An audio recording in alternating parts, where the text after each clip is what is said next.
My name is Elena Moore, and on the night everything finally broke apart, I was sitting at the dining table in my parents' house, trying to pretend that this was just another family dinner. The smell of roasted chicken and garlic bread hung in the air, too warm, almost suffocating. My father was pouring wine for himself, my mother was setting down a bowl of salad, and my younger brother Luke kept glancing at me like he was waiting for something. I forced a smile, though my stomach felt tight because that was what I had always done: smile, stay quiet, keep the peace even when I was the one paying for everyone else's chaos. Then my phone buzzed against the table. I picked it up, hiding the screen from my parents, and read the words that froze me in place. Get up and leave.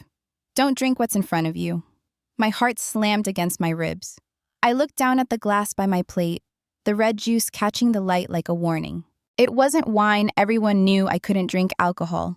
But suddenly I wondered if that glass was meant to take me down in another way.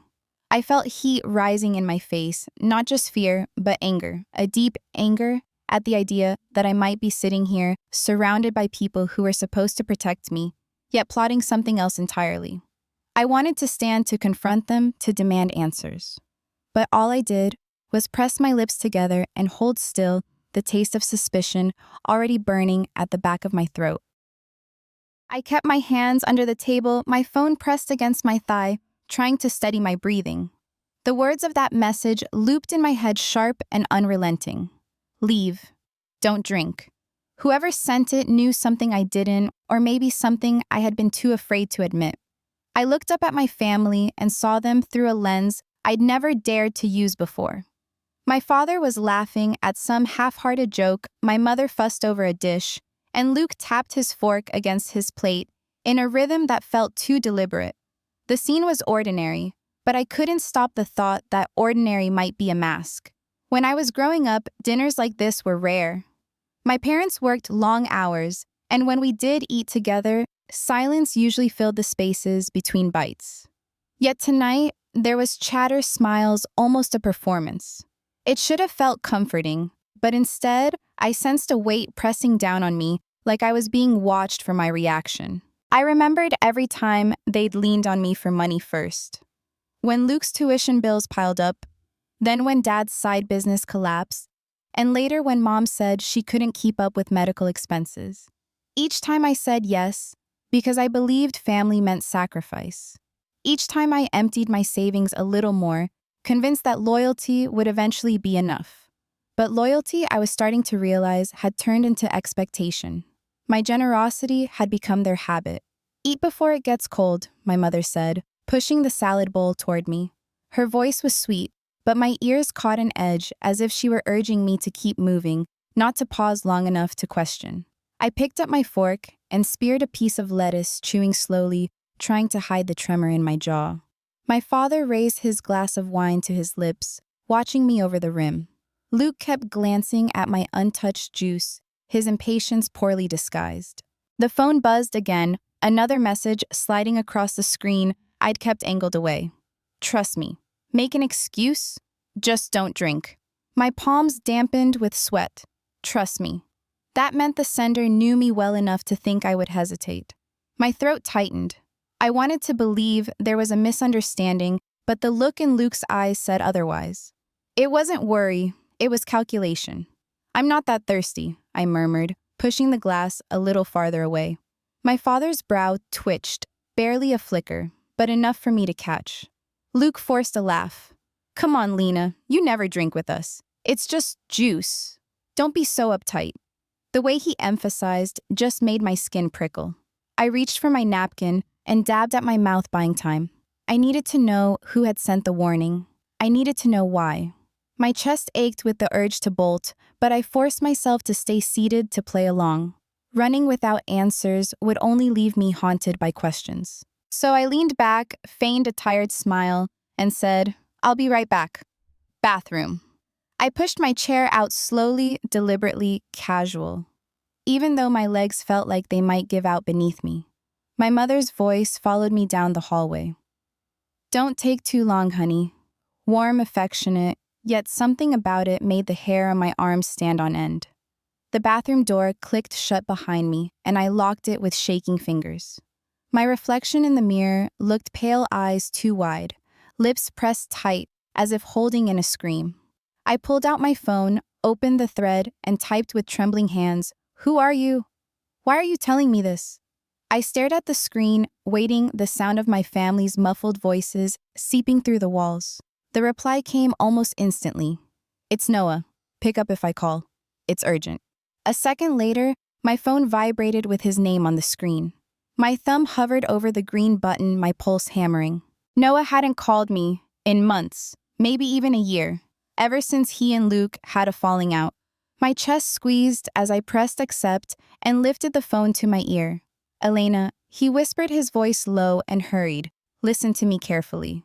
Don't drink what they gave you. Luke's in deep trouble, deeper than he's telling anyone. He owes people money, bad people, and your parents are trying to help him. But their plan tonight, it's to use you." I gripped the edge of the sink, knuckles whitening. "Use me? What are you talking about?" My voice came out sharp, louder than I intended. I lowered it quickly, glancing at the door. "They spiked your drink," Noah said. "Nothing lethal, just enough to knock you out. They'll use your thumbprint to get into your bank accounts." I know it sounds insane, but I swear to you, it's real. I heard Luke bragging about it to someone he thought was a friend. He's desperate. They're all desperate. A wave of nausea rolled through me, though I hadn't touched the juice. I pictured my father's steady eyes watching me, my mother's gentle insistence, Luke's forced laughter. My throat tightened with disbelief, but the puzzle pieces fit too well. Too many years of being their safety net, too many times when my help became their expectation. "Noah, why are you warning me?" I asked. My voice cracked, part anger, part fear. "Because I know what it feels like to get screwed over by him," he said bluntly. "And because you don't deserve it. You've always been the one cleaning up after everyone else, and they're counting on that again. Only this time, it's more than favors or bills. This time, it's your whole life savings." I pressed my palm against my chest, trying to slow the frantic beating of my heart. My reflection in the mirror looked unfamiliar, eyes shadowed with betrayal. "What do I do?" I whispered. "Leave," Noah urged. "Right now. Make an excuse, walk out. Don't look back. You can deal with the fallout later. Just don't stay in that house." I closed my eyes, torn in two. Leaving meant safety, but also questions that would never be answered. Staying meant risk, but also the chance to know the truth. Anger pulsed through me stronger than fear, because if what Noah said was true, then my family had already crossed a line I could never forgive. "I can't just walk out," I said, my voice steadier than I felt. "Not yet. I need to see it with my own eyes." Noah cursed softly. "Elena." But I ended the call before he could finish. The bathroom felt too small, too quiet, as if the walls themselves knew what I was about to face. I splashed cold water on my cheeks, forced a long breath, and unlocked the door. As I stepped back into the hallway, the faint sound of laughter drifted from the dining room, too bright, too rehearsed. I smoothed my hair, steadied my hands, and walked toward the table, ready to play a role in a play I hadn't agreed to. When I walked back into the dining room, 3 pairs of eyes lifted toward me at once. The warmth of their smiles looked rehearsed, like actors frozen mid-scene, waiting for me to deliver my line.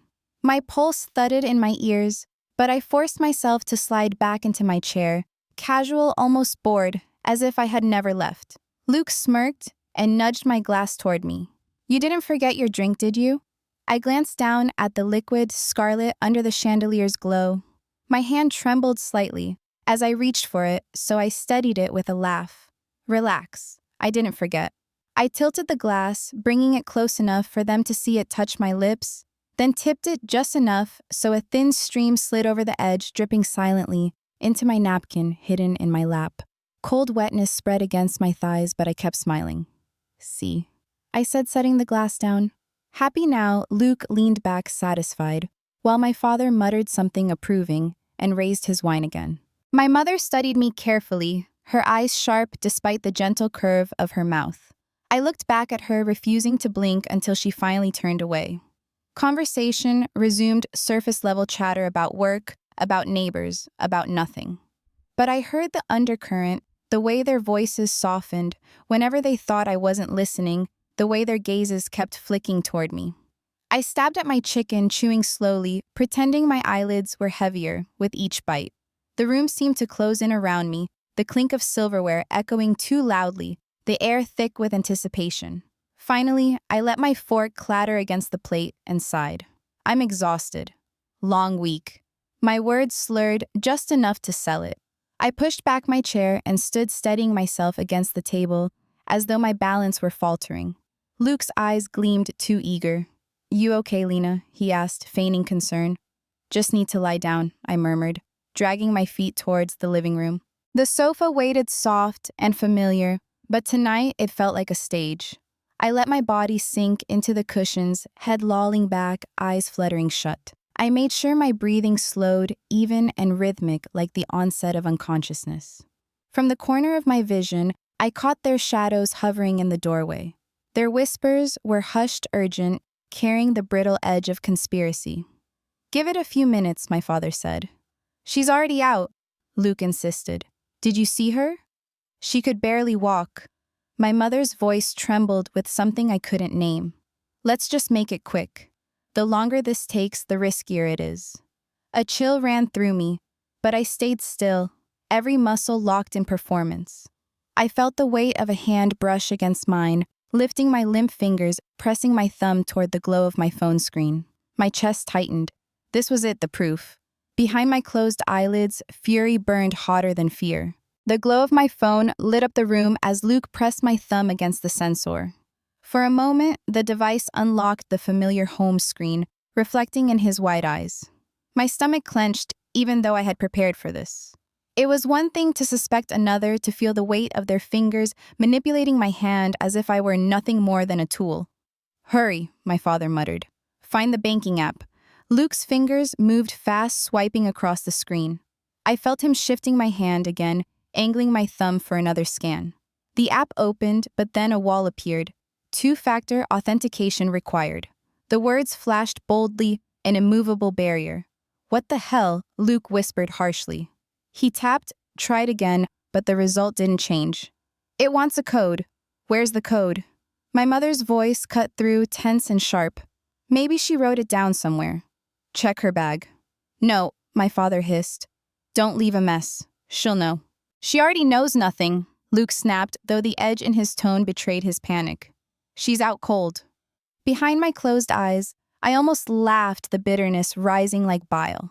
They thought they had me, but every word, every frantic whisper was being recorded. I had set my phone to run a background audio capture days ago. After months of unease, I hadn't fully understood. Now every sound etched itself into evidence, the urgency in Luke's voice, the authority in my father's, the brittle desperation in my mother's. "Try again," my father urged. Luke jabbed at the screen, but the same lock appeared unyielding. He cursed under his breath. "She's smarter than this." "Damn it, she's always been smarter," my mother said softly, almost with resentment. The words pierced deeper than I expected. They weren't just admitting failure, they were acknowledging the gap between us, a gap they had chosen to exploit instead of respect. For a moment, silence blanketed the room, heavy and accusing. I could sense them staring down at me, weighing their next move. My heartbeat thundered in my ears, but I kept my breathing slow, steady, like a lullaby masking the storm inside. Finally, Luke slammed the phone down onto the coffee table, the thud echoing through the living room. "Forget it. We'll figure something else out." "No." My father snapped, his tone final. "This was the chance. If we wait too long, she'll notice. We can't risk her cutting us off." "She already barely talks to us," my mother whispered. "Maybe she's already gone." The ache in her voice twisted something in me, but anger drowned it out. Gone. I was right there, lying inches away, listening to the betrayal drip from every syllable. "Enough," my father growled. "We'll try again tomorrow. Clean up and let her sleep." Their footsteps retreated, hushed, but hurried, the sound of glass clinking as they cleared the table. The house settled back into stillness, but the echo of their conspiracy pulsed in my mind. I opened my eyes a fraction, catching the dim light of my phone still on the table screen, dark now, but memory alive with everything it had captured. For the first time in years, I didn't feel powerless. Beneath the hurt, a hard, cold clarity spread through me. They had revealed themselves completely, and I had the proof.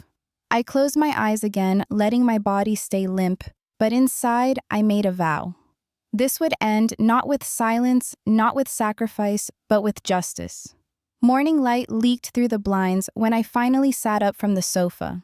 My body ached from the rigid position I'd held for hours, but it was nothing compared to the heaviness in my chest. The house was quiet. My parents and Luke had retreated to their rooms, convinced I was still unconscious.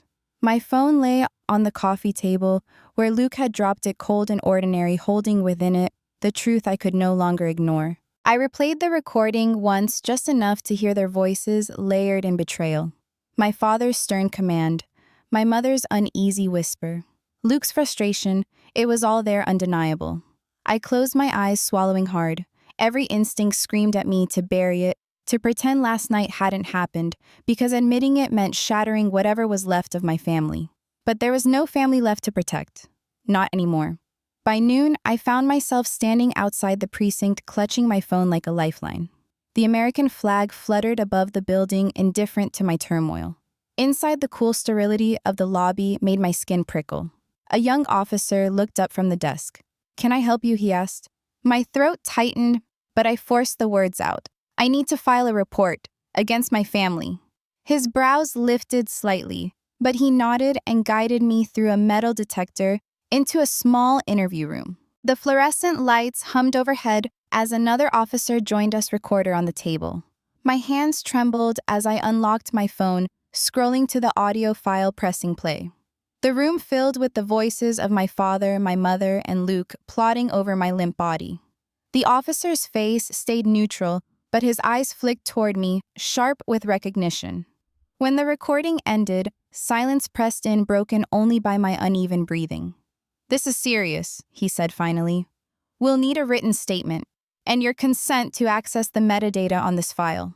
I nodded, signing papers with a hand that barely felt like mine. The pen scratched across the page, each stroke a final cut, severing me from the people I had once defended at every turn. Tears blurred my vision, but I didn't stop. When it was done, the officer gave me a small, almost sympathetic look. "You did the right thing. It isn't easy." I wanted to believe him. But as I stepped back into the daylight, the ache inside me only deepened. I had crossed a line I could never uncross. I had turned my parents, my own brother, into criminals in the eyes of the law. Justice demanded it. Survival demanded it. Yet my heart felt like it had been carved out, replaced with an emptiness I wasn't sure would ever heal. Weeks blurred into months after the report. The investigation moved forward, dragging my family through hearings and paperwork until the day the verdict was read. Luke received probation and community service. My parents were fined, heavily ordered to complete counseling, and barred from contacting me for 5 years. When the judge's gavel struck wood, the sound echoed like the final nail in a coffin. I didn't cry in the courtroom. I only felt hollow, as though the people I once called family had been stripped of their names, left as strangers bound to me only by blood. I moved out of the city house I had once thought of as home and rented a modest apartment closer to downtown. It was nothing fancy, a one-bedroom with peeling paint in the hallway and a constant hum from the traffic outside. But it was mine. I changed my phone number, froze my credit, and reset every password I owned. I lived surrounded by locks and layers of security, each one a reminder that trust could no longer be assumed. Still, the silence was heavy. At night, I lay awake listening to the hum of the refrigerator, the distant wail of sirens, and wondered how many people carried betrayals like mine inside their chests. Some mornings, I felt free, lighter without the constant drain of their demands. Other mornings, I felt shattered like a daughter who had amputated herself from her own bloodline. Both feelings coexisted, colliding in waves I had to learn to ride. One afternoon in late autumn, I stopped by a grocery store near my building to pick up milk and bread. The air smelled of cinnamon and pine from the holiday displays.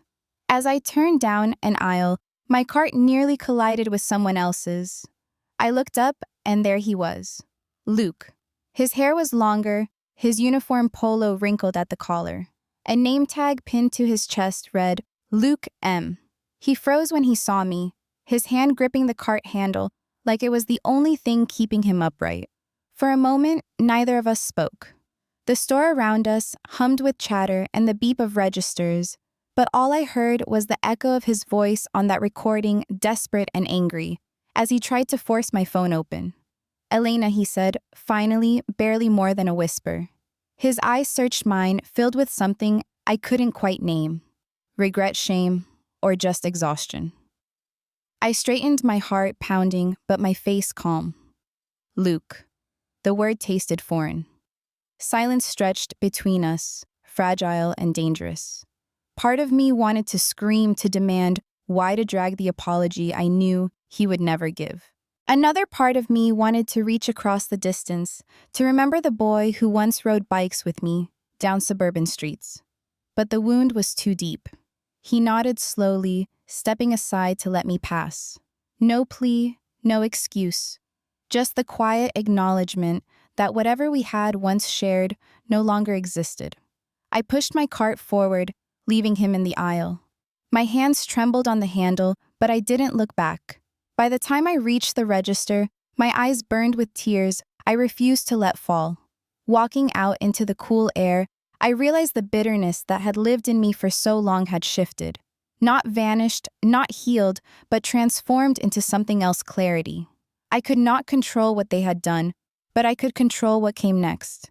Family, I finally understood, isn't just blood. It's the people who protect you, not the ones who strip you bare. And justice, though merciless, had given me a gift I hadn't expected, the chance to build a life defined not by obligation or fear, but by freedom. That night, as I locked my apartment door behind me and let the quiet settle, I whispered a vow to myself. I am done being their safety net. From now on, I am my own. Thank you for watching. If you enjoy these family drama and revenge stories, please subscribe and join me for more every day.